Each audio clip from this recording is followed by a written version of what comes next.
नमस्कार दोस्तों। आज की इस वीडियो में हमारे साथ हैं वजीर सिंह जी। हम इनसे बात करेंगे कि 12 फरवरी को पूरे देश के कर्मचारी, ट्रेड यूनियन और सीआईटीयू, मजदूर सभी लोग हड़ताल पे जा रहे हैं। वजीर सिंह जी, स्वागत है हम आपका हमारी इस वीडियो में। धन्यवाद जी। मैं आपसे ये पूछना चाहता हूँ कि 12 फरवरी को सभी लोग हड़ताल पे जा रहे हैं, इसकी क्या वजह है, क्या कारण है इसका? जब से नई नीतियां लागू हुई हैं, उदारीकरण की नीति बोलते हैं 1990 से, जी, ये हमारी 23वीं हड़ताल है, 23वीं ऑल इंडिया लेवल की।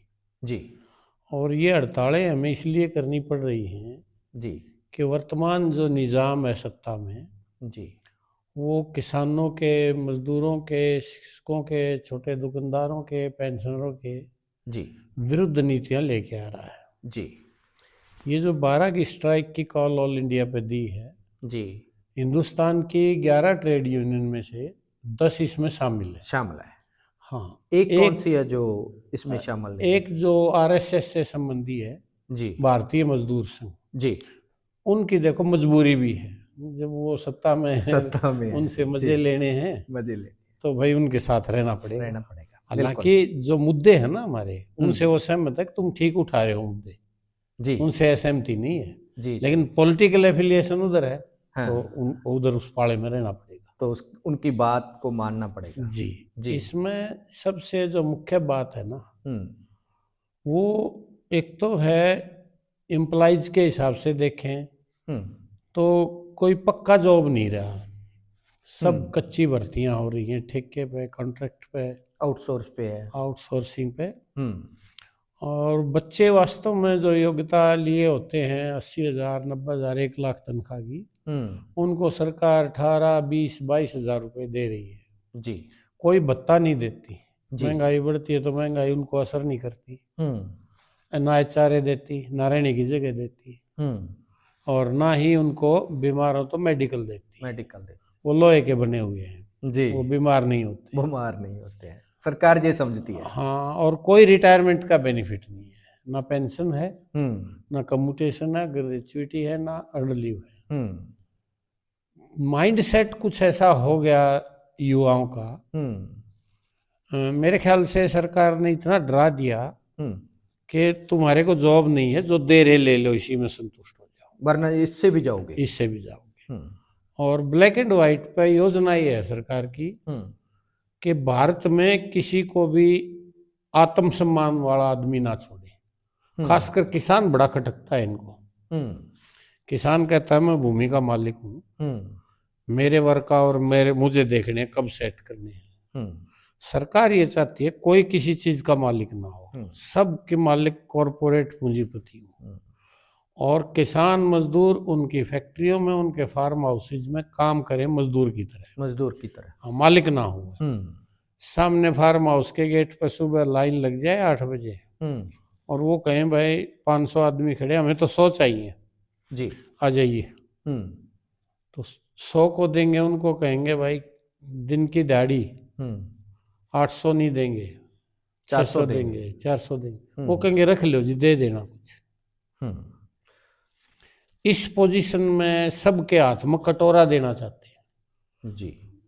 75 करोड़ लोगों को तो दे ही रखा है, बिल्कुल। ये कहते हैं हम फ्री अनाज देते हैं, फ्री अनाज, तो वो कटोरा ही है, कटोरा ही है। बचे हुए हम लोग हैं, हमें भी कटोरा ही हाथ में पकड़ाना चाहते हैं। इसलिए हम चाहते हैं कि पक्का जॉब हो, कोई कच्ची भर्ती ना हो, जो सैंक्शन पद हैं, सुप्रीम कोर्ट का भी निर्देश है कि जो परमानेंट नेचर वाले काम हैं, जैसे शिक्षा जब से सभ्यता आई और जब तक रहेगी, ये काम है, बीच में रुक नहीं सकता कि भाई कोई एक पुल बनना है, ठेके 2 साल में बन गया फिर खत्म, ऐसा नहीं है। हेल्थ सर्विसेज मनुष्य को चाहिएगी, बिजली पानी सड़क चाहिएगी।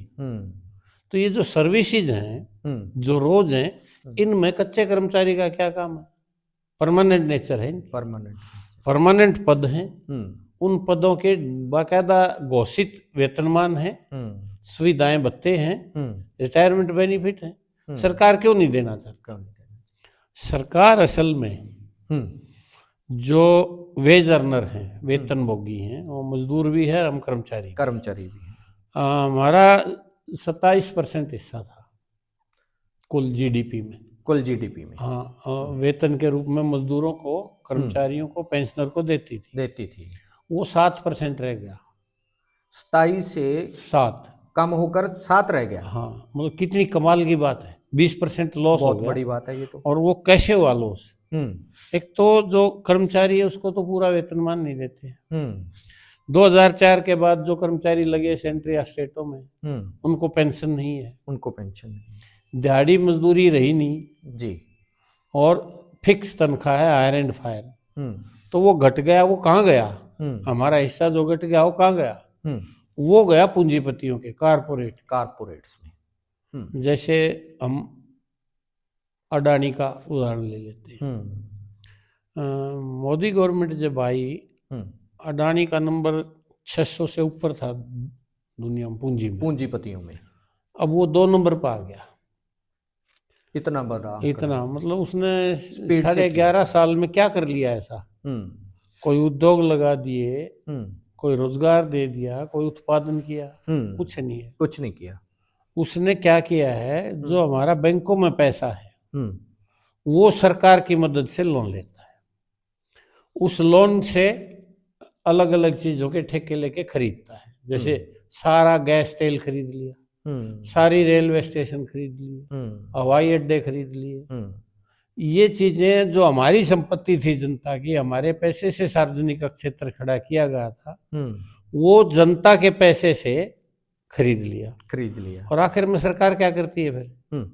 इन पूंजीपतियों का, जिनको ये लुटा रही है औने पौने दामों में, इनका वास्तव में टैक्स माफ कर देती है 17,000 करोड़ का जी, और 20 लाख करोड़ के आसपास इनके राइट ऑफ कर दिए, कर्जे बट्टे खाते डाल दिए। भाई डूबता है, आएंगे नहीं जी। क्या पे नहीं कर सकता अडानी? क्या अंबानी पे नहीं कर सकता?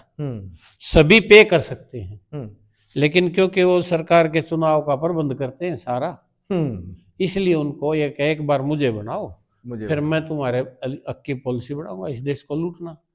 तो हम जो कमा के खाने वाले लोग हैं, किसान मजदूर, हम चुप बैठे देखें? हमारे संविधान ने हमें हक दिया है हड़ताल करने का। हड़ताल कर सकते हैं, प्रदर्शन कर सकते हैं, अपनी बात रख सकते हैं, इंडिपेंडेंटली लिख सकते हैं, टीवी अखबार में बोल लिख सकते हैं। उन पर ये चाहता है कि बोले नहीं। और वो श्रम कानून थे हमारे 44, उनको 29 को समाप्त कर दिया। 4 लेबर कोड ले आए। 4 लेबर कोड ले आए। उनमें क्या किया है कि आपको यूनियन बनाने का हक नहीं।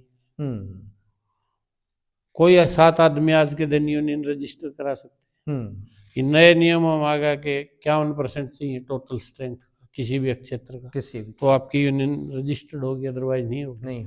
हर साल CSA ऑडिटेड आपने अकाउंट देना पड़ेगा, मेंबरशिप का हिसाब देना।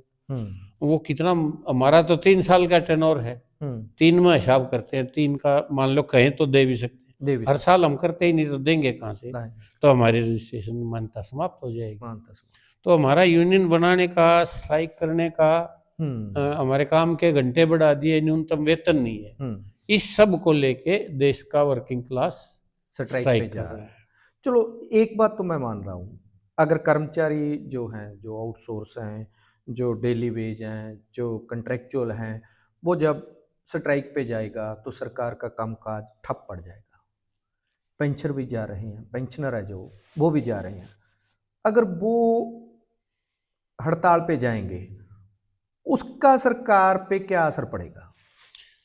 देखो, पेंशनर आज के दिन सरकार के रिकॉर्ड में कोई काम नहीं कर रहे। हाँ, वो सेवानिवृत्त हो चुके। बिल्कुल, यही तो मैं कह रहा हूँ। हाँ, लेकिन हम भी सरकार के जो सुविधाएं हमने अर्न की थी, लड़के पेंशन, हमारी पेंशन थी हमारा डेफर्ड वेज।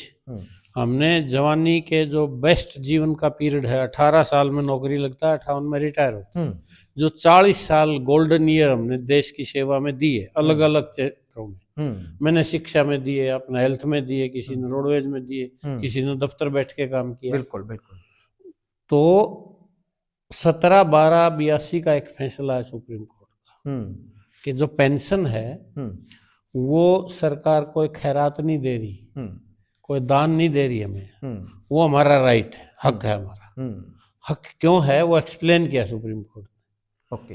वो एक्सप्लेन ऐसे किया कि इन्होंने जो बेस्ट जीवन का पीरियड है अपना वो देश की सेवा में लगा दिया, तो देश का खजाने का फर्ज है कि इनको बुढ़ापे में सामाजिक सुरक्षा के रूप में पेंशन दी जाए, मेडिकल रिहायश, बस रेल हवाई यात्रा में छूट, वरिष्ठ नागरिकों को छूट मिलती है वो दी जाए।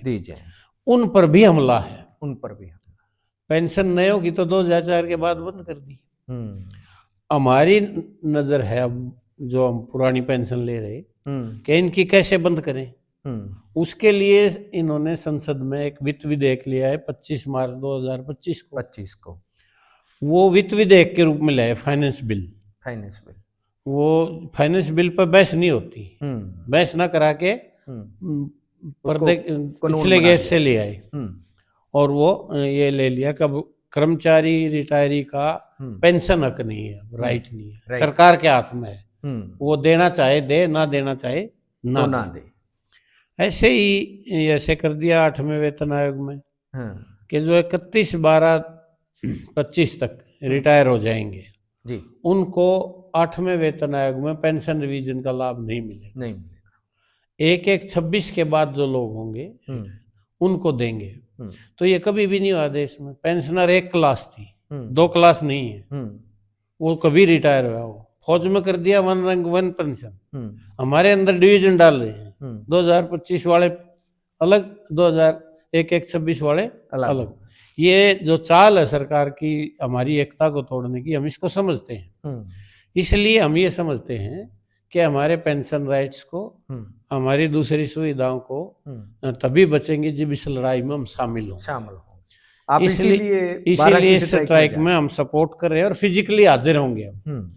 जहाँ स्ट्राइक करके ब्लॉक हेडक्वार्टर पे, सब डिवीजन पे, जिला लेवल पे, जहाँ भी कर्मचारी इकट्ठे होंगे हम अच्छी संख्या में इकट्ठे होकर उनकी सपोर्ट करने जाएंगे जी। एक तो स्ट्रेंथ का लोकतंत्र में महत्व है।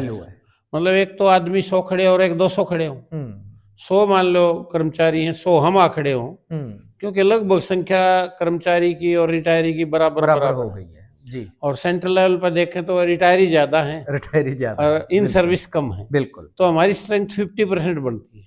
तो हमारी पेंशन हमारी सामाजिक सुरक्षा की रक्षा के लिए हम लड़ना जानते हैं, हम लड़ेंगे और इस लड़ाई में शामिल हैं, हमारी पेंशन को बचाने की लड़ाई में। ये इसलिए हम स्ट्राइक में चलो ये तो मैं मान ली आपकी बात कि आप इसलिए जाएंगे स्ट्राइक पे कि आपकी पेंशन भी खतरे में है जी, आप तो जाएंगे। लेकिन इसमें तो किसान भी शामिल हो रहे हैं, उनकी तो पेंशन नहीं है, उनको तो अगर वो स्ट्राइक पे जाएंगे उसका सरकार पर क्या असर पड़ेगा? देखो, जो वर्किंग क्लास है ना पूरी दुनिया की, उनका भाईचारा वो एक है। हम कर्मचारी ही वर्किंग क्लास में नहीं है, मजदूर भी वर्किंग क्लास में है, किसान भी वर्किंग क्लास में है, काम करते हैं फिजिकली और इस देश का पेट भरते हैं दुनिया का।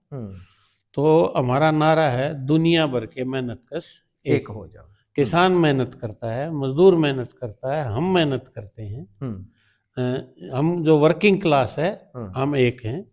और किसानों के भी जो कानून आ रहे हैं ना, जिस ढंग से किसानी को उजाड़ने की योजना है जी, कि किसी किसान के खेत ना रहे, किसी मजदूर का जॉब परमानेंट ना रहे, मजदूर भी समझ रहा है, किसान भी समझ रहा है। इसलिए सभी ट्रेड यूनियन इसमें शामिल है मजदूर के नाते, कि संयुक्त किसान मोर्चा भी हमारी बात को समझ रहा है और वो भी शामिल है हमारी तरह, रिटायरी की तरह वो आएगा सपोर्ट करने। और फिर एक मिसाइल काम की है किसानों ने कि इकट्ठे लड़के ही सरकार को झुकाया जा सकता है। दिल्ली के बॉर्डरों पर 13 महीने तक एक मौसम के 6 1 साल के उनके ऊपर से गई। बिल्कुल। और 756 किसानों ने शहादत दी। वो शहादत देना भी जानते हैं अपने हकों के लिए। एक हिस्ट्री रच दी और इसलिए वो इस महत्व को समझते हैं। हमने भी मदद की थी उस समय किसान आंदोलन में। कर्मचारियों ने, रिटायरियों ने, पेंशनर ने अपनी कमाई में से चंदा इकट्ठा करके दवाइयाँ, खाना, कंबल जो किया जा सकता था हमसे, हम गए और फिजिकली भी वहां हाजिर रहे। फिजिकल। 2 दिन 4 दिन 1 हफ्ता, फिर हाँ घर आ जाते थे, फिर चले जाते थे। हम्म तो वो जो हमारा भाईचारा है ना, उस भाईचारे के नाते वो हमारी मदद करने आ रहे हैं। वो सत्ताधारी वर्ग के लोग तो हैं नहीं, तो बिल्कुल। इसलिए सत्ताधारी वर्ग के लोग अलग हैं, हम लोग एक हैं। किसान, मजदूर, कर्मचारी, पेंशनर सब इकट्ठे होकर एक झंडे के नीचे हमारे हकों की रक्षा के लिए लड़ रहे हैं। तो सत्ताधारी के पक्ष में तो अडानी अंबानी ही आते हैं, वो ही जाएंगे। असल में अडानी अंबानी के ही पपेट, कठपुतली हैं ये, जो चेहरे राज में दिखते हैं, कुछ नहीं है ये जी। असल में जो सत्ताधारी वर्ग है ना, अडानी अंबानी टाटा बिरला, उन्हीं के नौकर चाकर हैं, उन्हीं की सेवा करते हैं। बस हमारी आंखों पर पर्दा डाल रखा है कि हम चुन के आए यहाँ। ये वास्तव में उन्हीं के हकों के, उन्हीं के वर्गों की रक्षा के लिए सत्ता है ही, जो मजबूत है ना, धनी है, उनके हकों की सुरक्षा के लिए, गरीब की सुरक्षा के लिए सत्ता नहीं है। उस पर तो लाठी चलाती है, उस पर तो आंसू गैस के गोले छोड़ती है, लाठियां मारती है। अभी जेएनयू में कल क्या हुआ? हाँ, अभी पंजाब में भी किसानों पे ये हुआ। चुने हुए अध्यक्ष, उपाध्यक्ष, सेक्रेटरी से सचिव, एक पहले का कोई केस था, लाइब्रेरी की एंट्री में उन्होंने फेस आइडेंटिफिकेशन शुरू कर दिया जेएनयू में। ओके। बच्चों ने विरोध किया कि हमारा लाइब्रेरी का कार्ड बना हुआ है, यूनिवर्सिटी का कार्ड बना हुआ, हमारी पहचान वही है, वही देखो। हमारी जासूसी निगरानी करने के लिए ये जो डिजिटल फेस रिकॉग्निशन कर रहे हैं, हमें ये स्वीकार नहीं है। उसमें उन्होंने विरोध किया तो उस पर अब सजा दे दी उनको, सबको 2 सेमेस्टर के लिए निकाल दिया यूनिवर्सिटी से, और साथ में 20-20 हजार रुपए जुर्माना कर। तो ये क्या है भाई, मतलब लोकतंत्र हुआ क्या? मजाक हुआ? मजाक। वो बच्चे अपनी बात कह सकते हैं, उनको हक है, सुननी चाहिए सत्ता को, और अगर उनकी जायज बात है तो माननी चाहिए, बजाय उनको रेस्टिकेट करने के या उनके ऊपर जुर्माना करने के। तो ऐसा सत्ता है तो उसका विरोध तो होगा। तो आप 12 तारीख की हड़ताल के लिए सभी को क्या कहना चाहेंगे? हम सभी को ये कहना चाहेंगे, मैं हरियाणा के कुछ जिलों में, आज पंजाब में आया हूँ, पूरे देश की जो वर्किंग क्लास है, हम मिलजुल के इस स्ट्राइक को कामयाब करें। मुझे आशा है, जो मेरे को खबरें हैं और मैं जहाँ जहाँ गया हूँ, ये अभूतपूर्व और मिसाल कायम करने वाली स्ट्राइक होगी। करोड़ों लोग इस स्ट्राइक में शामिल होंगे और सफल स्ट्राइक होगी। आपका हमारे साथ बात करने के लिए बहुत बहुत धन्यवाद। आपने समय दिया, आपका भी बहुत बहुत। दोस्तों, अगर आप इस स्ट्राइक के बारे में कुछ बखरे विचार रखते हैं तो हमारी इस वीडियो के नीचे कमेंट बॉक्स में आप कमेंट कर सकते हैं। अगर आपको हमारी ये बातचीत अच्छी लगी तो इस वीडियो को आप लाइक और शेयर कर सकते हैं। धन्यवाद।